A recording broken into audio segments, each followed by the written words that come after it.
Haleluya, terima kasih Tuhan. Biar siang hari ini kami juga mau dengar sebagian dari firman-Mu.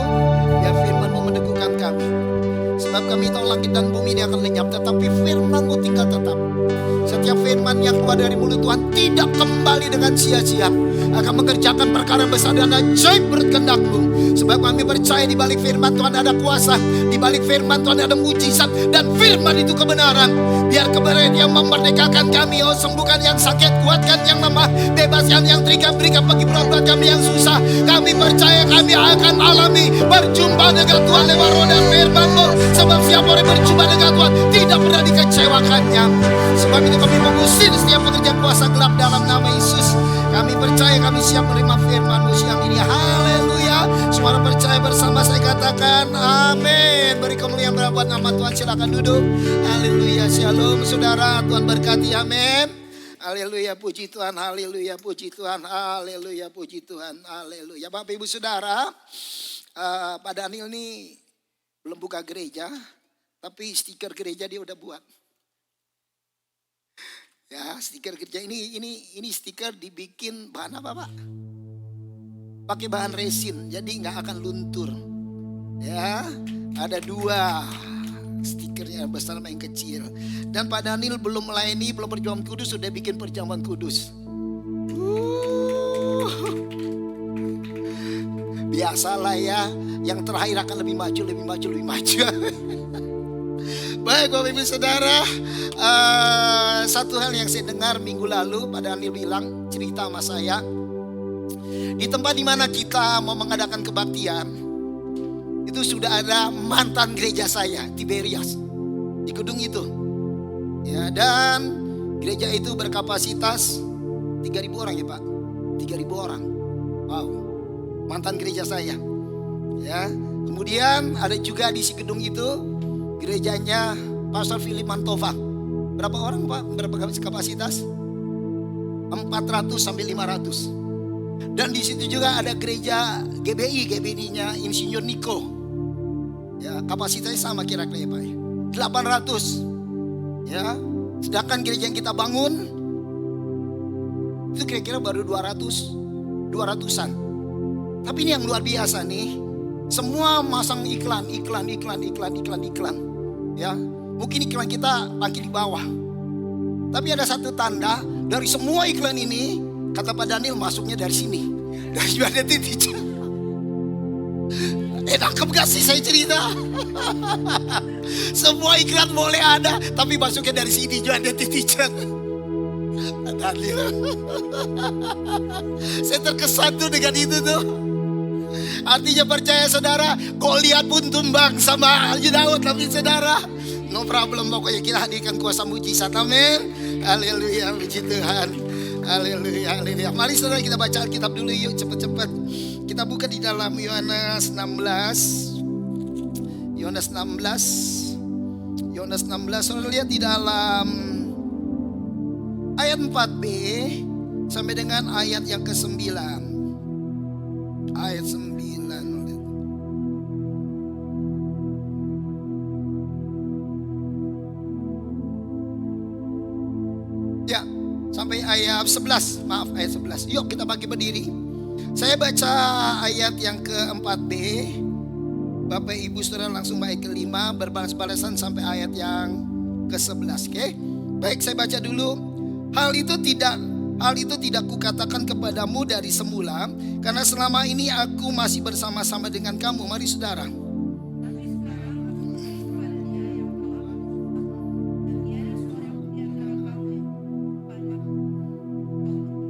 Tetapi karena aku mengatakan hal itu kepadamu, sebab itu hatimu berduka cita, maaf.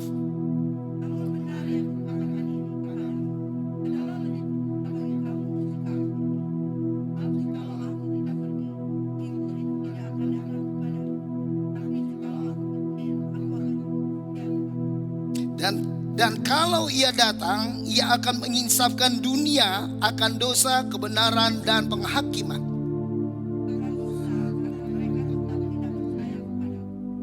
akan kebenaran karena aku pergi kepada Bapa dan kamu tidak melihat aku lagi. Mari sama-sama 2, 3. Akan penghakiman karena penguasa dunia ini akan dihukum. Baik, silakan duduk Bapak Ibu Saudara. Haleluya, haleluya, haleluya. Nah, kita lihat dulu gambar yang pertama. Tolong gambar yang pertama. Nah, saudara kasih dalam Tuhan, dari bagian ayat yang kita baca hari ini, saya akan sampaikan tentang perlunya Roh Kudus. Kenapa sih kita perlu Roh Kudus dalam hidup? Oke, gambar kedua. Oke, lihat gambar yang kedua. Nah, di dalam ayat ini adalah bagian dari kita baca. Namun yang benar yang kukatakan ini kepadamu adalah lebih berguna bagi kamu jika aku pergi. Sebab jika aku tidak pergi, penghibur itu tidak akan datang kepadamu. Tetapi jikalau aku pergi, aku akan mengutus dia kepadamu. Dan kalau ia datang, ia akan mengisapkan dunia akan dosa, kebenaran, dan penghakiman. Bapak Ibu Saudara, kalimat ini saya simpulkan yang pertama adalah promosi Tuhan Yesus untuk Roh Kudus. Perlu dipromosiin apa-apa. Maka saya bilang Pak Daniel, jangan lupa ya Pak Daniel ini ya. Nanti gereja di Indonesia kita harus buat yang namanya medsos yang bagus. Semua sekarang zamannya data, media sosial, betul saudara. Nah, Tuhan pun dulu sudah mempromosikan tentang kedatangan Roh Kudus. Tuhan mempromosikan tentang akan datangnya seorang penolong yang lain, yaitu seorang yang akan menolong setiap manusia. Yang kedua, Yesus tahu kebutuhan kita untuk bisa menjalani hidup selama-lamanya. Yesus tahu kebutuhan hidup kita untuk kita bisa menjalani kehidupan selama-lamanya di bumi. Artinya Tuhan tidak membiarkan kita sendiri. Tuhan tidak membiarkan kita berjalan tanpa arah, tanpa penuntun, tanpa pemimpin. Dunia ini luas Bapak Ibu Saudara. Saudara masih bisa melangkah ke kiri, ke kanan, depan, belakang, masih bisa di dunia ini. Sebab itu kita membutuhkan Roh Kudus dalam hidup ini. Apa yang Roh Kudus kerjakan? Next, apa yang Roh Kudus kerjakan? Yang pertama adalah penghubung kita dengan Bapa. Tidak ada seorang pun yang bisa melihat Tuhan selain daripada anak Allah. Dan lewat Roh Kudus, maka kita mulai punya hubungan dengan Bapa di surga. Kita mulai punya akses dengan Bapa di surga. Kita mulai punya relationship dengan Tuhan. Dan yang luar biasa, hubungan ini tidak pernah delay. Hubungan ini tidak pernah ada signal. Amin saudara. Wow. Jadi Roh Kudus bukan cuma sekedar sesuatu yang Tuhan beri tanpa tujuan, tapi Tuhan memberi dengan tujuan, yaitu penghubung antara Bapa dengan kita. Yang kedua, tujuan Roh Kudus adalah membantu dan mengajarkan berdoa. Siapa yang masih susah berdoa hari-hari ini? Hah? Ayo. Kalau disuruh berdoa aja, apalagi suami-suami, kalau disuruh berdoa dia sikut istrinya. Susah kan berdoa? Ya. Sampai yang berdoa bisa sampai 1 jam, 2 jam. Jangankan 2 jam, Pak, 2 menit aja udah gatel. 2 menit aja kaki udah kayaknya udah, lutut udah lemes. Apalagi kata-kata. Yes. Tujuan diberinya Roh Kudus untuk membantu dan mengajarkan berdoa. Yang ketiga, mengajarkan tentang segala sesuatu. Aduh, Roh Kudus ini guru bagi setiap kita. Amin saudara. Roh Kudus itu guru. Guru yang lebih luar biasa. Ada hal-hal yang sering kita tidak ingat, tidak kita mengerti, tapi Roh Kudus yang berbicara kepada kita. Dan Roh Kudus memberi kuasa, yaitu roh yang membangkitkan keberanian. Tanpa Roh Kudus padahal gak berani buka gereja. Ayo. Saya juga gak berani datang ke Amerika tanpa Roh Kudus. Yes. Gak berani, apalagi buka gereja, gak berani. Ya. Dan yang terakhir yaitu mempersatukan semua orang percaya. Ini fungsi Roh Kudus secara umum. Fungsi Roh Kudus secara umum tuh ini Bapak Ibu Saudara. Ini fungsi Roh Kudus. Tapi di mata kebanyakan orang Kristen, banyak mereka merasa saya gak butuh Roh Kudus. Sepertinya Roh Kudus hanya untuk orang yang melayani jadi pendeta.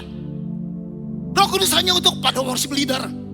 Roh Kudus hanya untuk orang-orang yang melayani pelepasan, deliverance. Roh Kudus hanya dibutuhkan oleh orang-orang yang menjadi pemusik gereja. Makanya banyak orang yang Kristen, apalagi yang tidak melayani, merasa bahwa saya terlalu butuh Roh Kudus. Wow. Atau menjadi orang yang bersaksi kemana-mana tentang kuasa dan mujizat Tuhan. Dan hal yang fatal, kekristenan merasa puas hanya memiliki Roh Kudus, tapi tidak mengenal dan memahami. Yang penting ada Roh Kudus Tuhan. Yang perlu saya belajar, sangat perlu saya mengetahui siapa Allah itu. Itu yang lebih berbahaya Bapak Ibu. Padahal dalam Yohanes 15 ayat ke-6, di luar aku kamu tidak dapat berbuat apa-apa. You are nothing without me. Yesus katakan itu. Kamu gak bisa buat apa-apa di luar aku. Ya. Sebab Roh Kudus adalah satu pribadi yang menghadirkan Tuhan dalam hidup kita. Roh Kudus adalah satu pribadi, bukan sesuatu zat atau apapun. Tapi Roh Kudus adalah sesuatu yang menghadirkan akan Tuhan lewat kedahsyatan yang membawa kita berhasil dan berkemenangan. Amin saudara. Tapi sayangnya memiliki Roh Kudus dalam diri kita gak spontan. Kita ini jadi sukses. Gak spontan kita ini berhasil. Gak spontan membawa kita berkemenangan. Kenapa sih? Karena kita tidak memahami dan tidak menggali siapa Roh Kudus di dalam diri setiap kita. Sama seperti, ini saya 2 kali ngomong, orang-orang di tanah Papua. Tahu tanah Papua? Tahu tanah Papua? Wow, tanah Papua itu penuh dengan emas, luar biasa. Ya, itu tempat yang penuh dengan emas luar biasa. Ya, setiap tanah yang digali itu partikel emas banyak, tanah Papua. Ya, makanya si Freeport itu udah mulai dari tahun dulu tahun 60-an sampai sekarang gak pernah pergi. Emasnya gak pernah habis. Tapi masalahnya, kenapa orang Papua miskin? Kenapa orang Papua gak punya apa-apa? Kenapa negara di Papua itu gak ada gedung-gedung tinggi pencakar langit, gak ada Silicon Valley? Emas padahal di bawah. Setiap hari mereka injak-injak. Karena mereka tidak memahami dan menggali apa yang ada di bawah. Amin saudara. Kekuatan Tuhan yang ada dalam dirimu dahsyat. Roh Kudus yang tinggal di dalam dirimu luar biasa. Punya potensi yang dahsyat dan besar luar biasa. Persoalannya bagaimana kita memahami dan menggali itu keluar dalam diri kita. Amin saudara. Wow. Ini sesuatu yang penting yang kita belajar Bapak Ibu Saudara. Ketika kita menggali, saya percaya bukan hanya pribadimu yang dibentuk oleh Tuhan menjadi indah di mata dunia, tapi juga keluargamu, usahamu, pekerjaanmu. Engkau akan menjadi berkat. Engkau akan menjadi mempengaruhi seluruh dunia untuk melihat siapa Tuhan yang besar dan ajaib. Karenanya Bapak Ibu Saudara, kita memerlukan Roh Kudus. Oke, pertanyaannya, mengapa kita perlu Roh Kudus? Next, lihat berikutnya. Di dalam Yohanes 14 ayat 16, aku meminta kepada Bapa dan Ia akan memberikan kepadamu seorang penolong yang lain, another comforter. Di dalam the Greek wordnya allos parakletos, supaya Ia menyertai kamu selama-lamanya. Siapa sih jadi ini penolong ini nih? Seorang penolong ini siapa sih sebetulnya yang bisa membuat nyaman kita? Yang dikatakan oleh ini salah satu yang disampaikan Yesus sebagai promosi Roh Kudus. Ini promosi Yesus loh buat Roh Kudus. Ya. Nah sekarang saudara perhatikan, ada 2 kata yang saya mau saudara mengerti. Penolong yang lain, another comforter atau allos parakletos. Next, lihat gambar berikutnya. Arti kata parakletos dalam beberapa terjemahan Alkitab adalah pribadi yang dipanggil untuk menjadi penolong, penghibur, pembela, atau pengacara, atau sebagai penasihat hukum. Roh Kudus atau parakletos, allos parakletos adalah satu pribadi yang saya sebut Jesus without limit. Ketika Yesus ada di bumi, Dia membatasi dirinya. Tapi Roh Kudus tidak pernah terbatas kekuatannya. Amin saudara. Dia bisa membawa lari Timotius, Filipus. Setelah ketemu dengan sida-sida, mendahului akan sida-sida dengan kereta. Wow, dahsyat. Ya, dahsyat. Lewat bayangannya Paulus, lewat bayangannya Petrus, semua orang sakit sembuh. Wow. Jesus without limit. Amin saudara. Jesus without limit. Roh Kudus itu. Ya, jadi yang disebut Parakletos atau yang disebut juga dengan Roh Kudus, Allos Parakletos, adalah Jesus without limit. Kehadiran Roh Allah yang tinggal dalam diri kita, yang punya kekuatannya Allah. Karena kita lihat next berikutnya lagi. Seorang penolong yang lain. Kata yang lain di dalam the Greek wordnya bukan heteros. Bukan perbedaan. Bukan yang lain. Bukan perbedaan heteros. Tetapi allos denotes another of the same sort. Menunjuk jenis yang lain yang sama. Bukan yang berbeda. Ketika aku akan mengirim penolong yang lain. Satu jenis yang bukan yang berbeda. Tapi yang sama. Ia adalah penolong yang lain, bukan penolong yang berbeda. Kata yang lain menunjukkan satu pribadi seperti aku sendiri yang akan mengambil tempatku melakukan pekerjaanku. Yesus berkata, aku akan menolong seorang penolong yang memberikan penolong yang lain yang sama dengan aku, yang sekualitas dengan aku. Wow. Jadi nggak berbeda. Makanya saya sebutkan for the same reason, if Jesus is divine, the Spirit too must be divine. Wow. Jadi Bapak Ibu Saudara, sesuatu yang hidup dalam dirimu, kekuatan Roh Allah, itu sama dengan kekuatannya Yesus sendiri.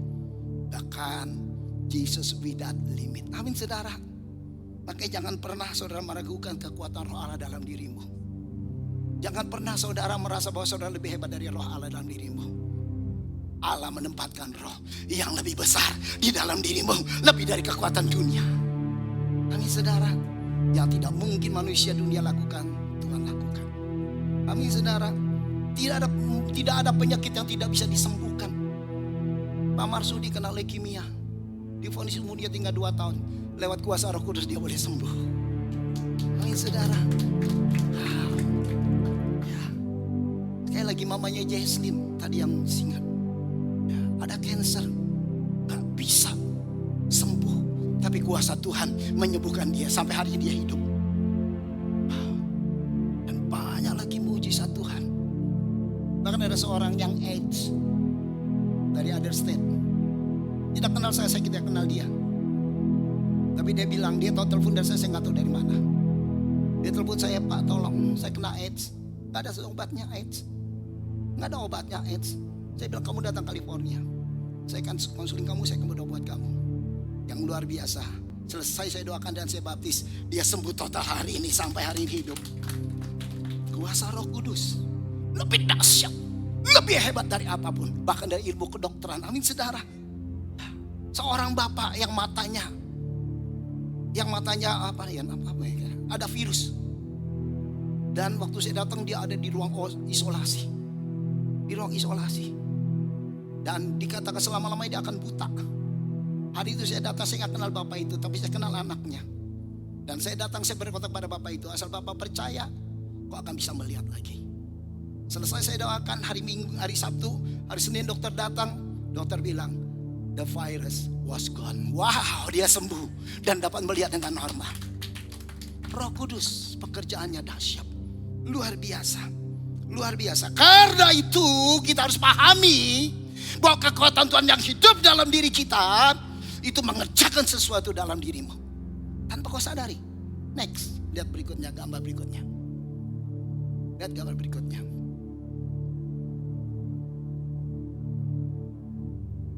Bukan wise statement, satu lagi.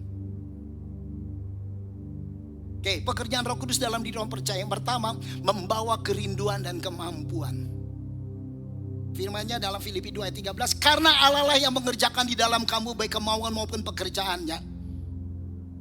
That is strengthening, energizing, and the ability to fulfill your purpose Dia yang memberikan kekuatan, tenaga, dan kemampuan untuk mencapai tujuanmu untuk berhasil. Ini Roh Kudus.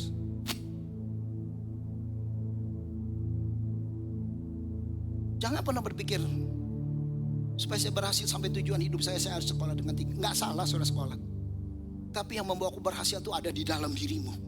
Kekuatan yang nggak kau sadari.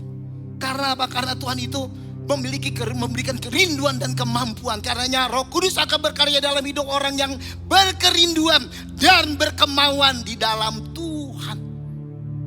Ini hanya mungkin terus terjadi, termanifestasi waktu kita punya kerinduan dan keinginan dan kemauan. Untuk apa?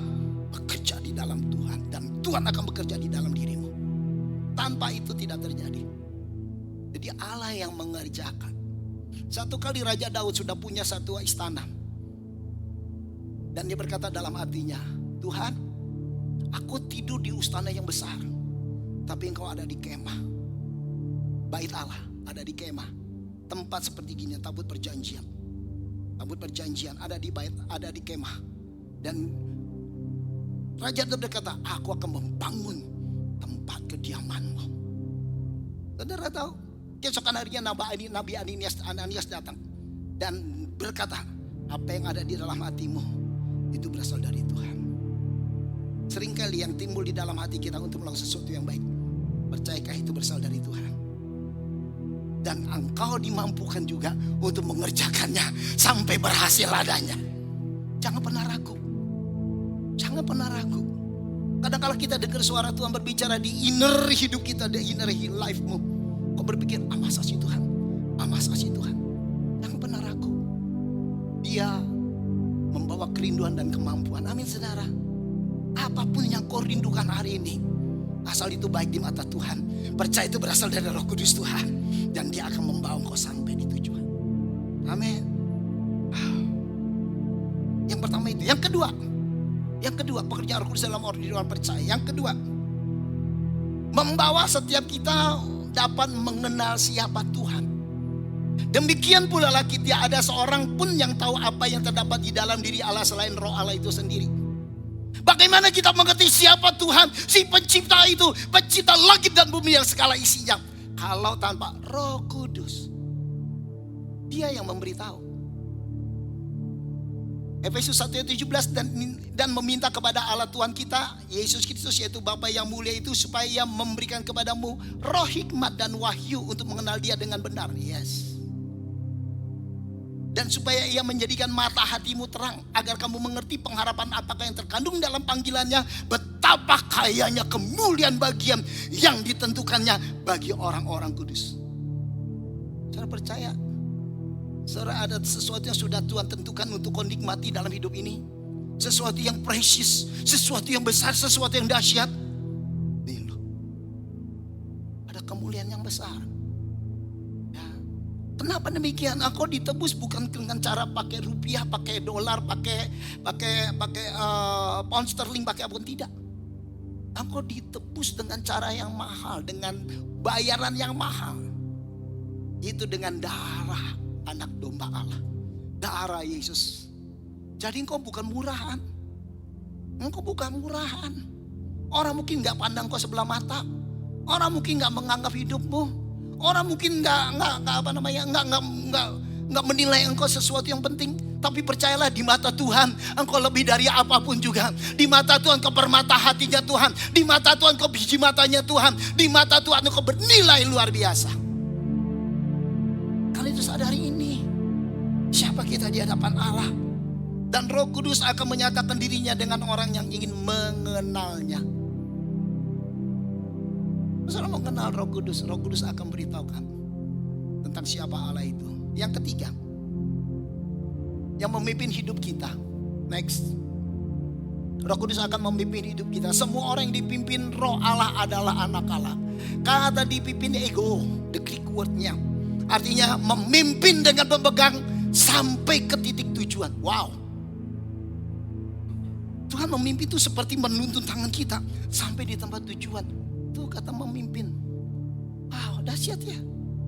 Itu tangan kanan yang membawa kemenangan. Roh Kudus memimpin, membimbing dan mengarahkan untuk melakukan sesuatu. Ada ide-ide, ada kreasi-kreasi, ada kreatif-kreatif yang timbul dari apa yang Tuhan kehendaki. Ini punya Roh Kudus. Ya. Kita hidupnya plan pertama kali. Kita bertobat. Tapi setelah kita mengenal Tuhan, ada karya Tuhan yang besar terjadi lewat hidup kita. Karenanya Roh Kudus berkenan memimpin hidup seseorang waktu berserah atau tidak mengandalkan dirinya sendiri. Dia akan memimpin akan hidup seseorang. Tapi pada kenyataannya, sekali lagi, banyak orang percaya tidak peduli dan merasa tidak memerlukan Roh Kudus. Bahkan tidak punya Roh Kudus, hidupnya rata, tidak berhasil, tidak berprestasi, hancur.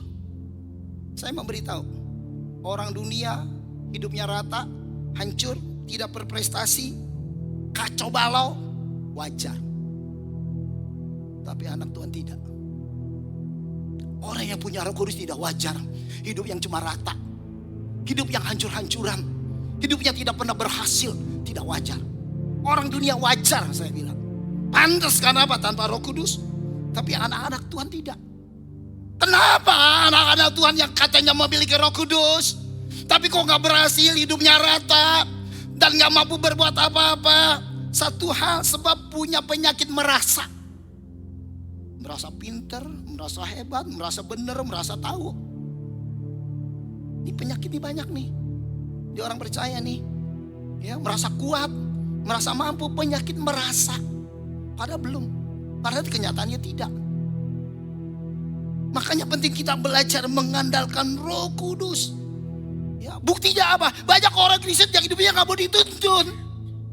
Saya beritahu Roh Kudus itu GPS dalam dirimu loh. Dia menuntun kemanapun kau pergi. Sometimes kita dibawa sama GPS ke jalan yang kita pikir, kok kita lewat sini ya? Seterusnya lewat sini.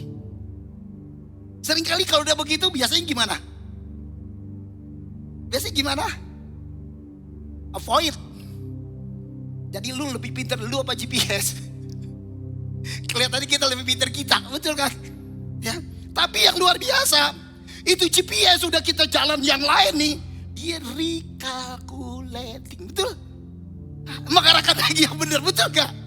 Kita kan jalan dituntut Tuhan kadang-kadang miring-miring. Kita pikir ini yang benar nih, ini yang benar nih. Ah Tuhan masa sih begini? Ah Tuhan gak mungkin. Ah Tuhan benar gak sih? Kita mulai jalan ke jalan yang kita anggap benar. Tapi sekali lagi Roh Kudus recalculating. Betul.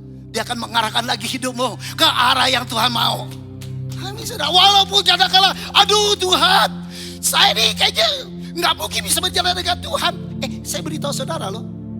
Bapa berkorban menyerahkan anaknya. Karena kasihnya, amin. Yesus berkorban mati di atas kayu salib. Roh Kudus berkorban bahwa saudara selalu menolak dia. Korban perasaan Roh Kudus. Saya beritahu loh, selama saudara punya meterai Roh Kudus gak pernah gak pernah meninggalkan engkau. Ya, engkau gak mau diajar, engkau bandel, Roh Kudus tetap setia sampai hidupmu hilang. Betul saudara, Roh Kudus gak pernah berubah. Dia berkorban kepada saudara, ya, untuk apa? Mengorbankan perasaannya. Karena apa? Kedegilan hati kita. Itu korbannya Roh Kudus. Ya, korbannya Roh Kudus atas setiap kita. Dan waktu kita merasa bahwa kita bisa, kita mampu, kita kuat, kita yakin dengan keadaan kita, saya beritahu saudara, Tuhan akan beristirahat dan jadi penonton, membiarkan kau berjalan sendiri tanpa Dia. Dan itu akan terjadi di mana daging kita, keinginan kita, hidup kita take over, mengambil alih semua kekuatan Roh Tuhan dalam dirimu. Belajar untuk kita mau dipimpin oleh Tuhan. Why statement next? Why statement? Sejak lahir baru sebenarnya orang percaya tidak lagi punya kebebasan dalam segala rencana dan rancangannya sendiri. Tetapi harus merelakan diri atau hati untuk dipimpin oleh Tuhan Roh Kudus, bukan dengan agendanya sendiri. Sebab rancanganku bukanlah rancanganmu dan jalanku bukanlah jalanmu. Demikianlah firman Tuhan, seperti tingginya langit dari bumi, demikianlah tingginya jalanku dari jalanmu dan rancanganmu dari rancanganku. Sebab firman Tuhan juga berkata bahwa aku mengetahui rancangan-rancangan yang apa yang ada padaku mengenai kamu. Jadi detik kau menjadi anak Allah, detik hari itu malah clock hidupmu berjalan dengan Tuhan. Clock hidupmu sama seperti orang punya green card. Ya, sejak kau punya green card, clock itu berjalan untuk kau jadi berubah menjadi US citizen, citizenship US. Clock itu berjalan hampir 5 tahun. Kau pulang Indonesia baru 3 tahun punya green card, pulang Indonesia clock itu berhenti. Sampai kau masuk lagi, jalan lagi clock itu. Menjadi anak Tuhan seperti itu. Clock itu mulai berjalan. Ketika kau punya Roh Kudus, clock itu mulai berjalan. Yaitu jalan yang menuju kepada kemakmuran, kelimpahan, kesehatan, hidup dalam damai sejahtera, hidup dalam berkemenangan. Ini berjalan. Sampai kapan? Sampai kau sendiri berhenti mengikuti Tuhan. Clock itu berhenti. Tuhan tinggal diam. Gak buat apa-apa. Dagingmu yang bekerja. Maka dari itu Bapak Ibu Saudara, kita harus mengerti ini. Kita harus mengerti ini. Karena itu kita harus belajar untuk hindari benturan dengan Tuhan. Next lihat. Next lihat. Yesaya 30 ayat 1. Celakalah anak-anak pemberontak. Demikianlah firman Tuhan yang melaksanakan suatu rancangan yang bukan daripadaku. Yang memasuki suatu persekutuan yang bukan oleh dorongan rohku. Sehingga dosa mereka bertambah-tambah. Ini contoh Israel yang berangkat ke Mesir dengan tidak meminta keputusanku. Untuk berlindung pada Firaun dan untuk berteduh di bawah naungan Mesir. Seringkali kita lebih berjalan dengan rencana-rencana kita. Ya kita pikir ada yang dukung, ada yang bantu, ada yang tolong. Ketimbang berjalan dengan roh Tuhan. Ini pemberontakan loh di hadapan Tuhan loh. Ini yang seringkali jadi benturan dengan Tuhan.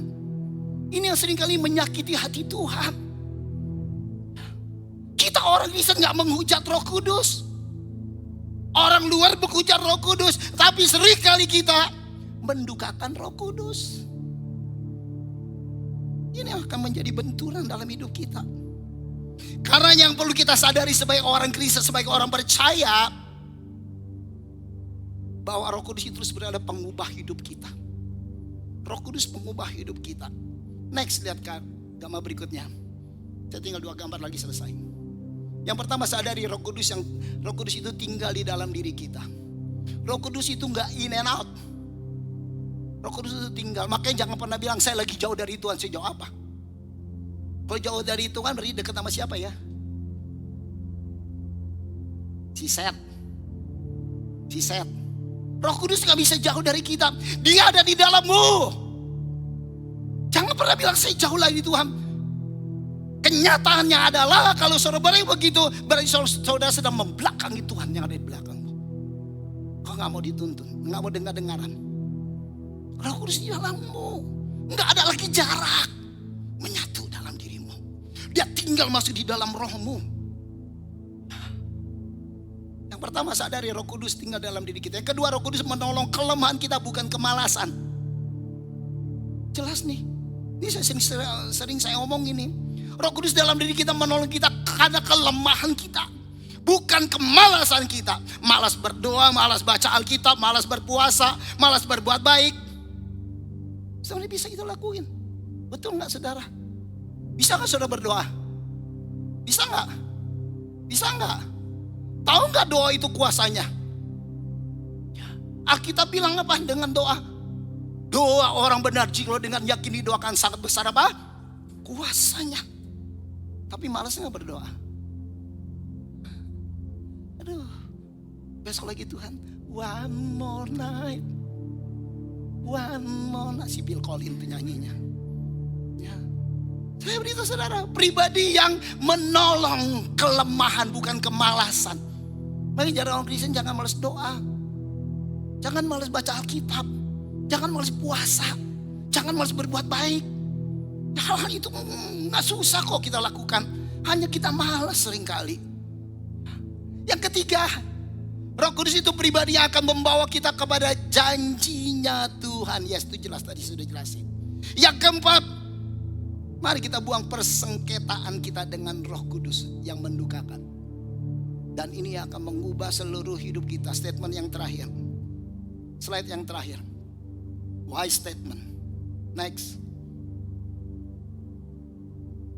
Why statement. Tidak ada kehormatan yang lebih besar selain daripada rumah kediaman Allah. Dan tidak ada tanggung jawab yang lebih besar daripada menjaga kehadiran Roh Allah dalam hidup kita. Wow. Ini statement saya nih Bapak Ibu. Enggak ada kehormatan yang lebih besar untuk kita menjadi rumahnya Tuhan. Ini Tuhan yang besar, Tuhan yang ajaib, Tuhan menjadikan langit dan bumi. Wah, tinggal sama saya ya. Emang siapa gue? Gue aja cuma lulusan S3, SD, SMP, SMA. Yes. Tapi Tuhan mau tinggal di saya ya. Kehormatan besar. Dan tanggung jawab yang besar juga untuk apa? Menjaga kehadiran Roh Kudus dalam diri kita. Jangan pernah dukakan Roh Kudus. Kalahkan kedaginganmu dengan keinginan rohmu. Kalahkan. Dan ini akan membawa kita dalam kemenangan Tuhan. Karena itu sikap kita terhadap Roh Kudus dalam keseharian adalah sikap kita sesungguhnya kepada Tuhan. Jangan ngomong gue menyenangkan hati Tuhan, gue mau menyenangkan hati Tuhan, gue melakukan segala sesuatu buat Tuhan. Hari-hari aja buktiin. Hari-hari aja buktiin. Kamu dengar Roh Kudus dalam dirimu itu apa? Kau lakukan sesuatu buat Roh Kudus setiap hari, kau sudah melakukan sesuatu buat Allah yang besar. Amin saudara. Wow.